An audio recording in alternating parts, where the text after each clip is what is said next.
Hello viewers, আসসালামু আলাইকুম। আশা করি আপনারা সবাই ভালো আছেন। হ্যামস্টার কমব্যাট ডেইলি সিফার কোডটি বসিয়ে কিভাবে 1 মিলিয়ন কয়েন আপনারা নেবেন, এই প্রসেসটাই আপনাদেরকে দেখানো হবে।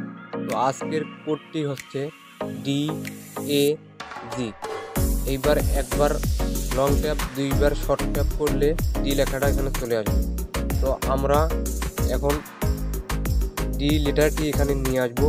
এই জন্য একবার লং ট্যাপ চেপে ধরে ছেড়ে দিলাম, দুইবার শর্ট ট্যাপ সাথে সাথেই করতে হবে।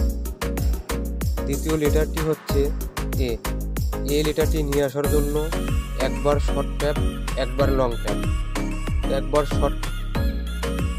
শর্ট ট্যাপ করলাম, চেপে ধরে ছেড়ে দিলাম। এইবার লেটারটি চলে আসবে এবং সর্বশেষ লেটারটি হচ্ছে জি। জিটি নিয়ে আসার জন্য দুইবার লং ট্যাপ, একবার শর্ট ট্যাপ, দুইবার লং ট্যাপ, একবার শর্ট ট্যাপ। এইবার জি লেটারটি চলে আসলো। এইবার এখানে টেক দ্য প্রাইজে ক্লিক করে আমরা 1 মিলিয়ন কয়েন নিয়ে নেব। অবশ্যই প্রতিদিন 1 মিলিয়ন কয়েন নিতে চ্যানেলটা অবশ্যই সাবস্ক্রাইব করে রাখবেন এবং প্রতিদিনের আপডেট আপনাদেরকে জানিয়ে দেওয়া হবে।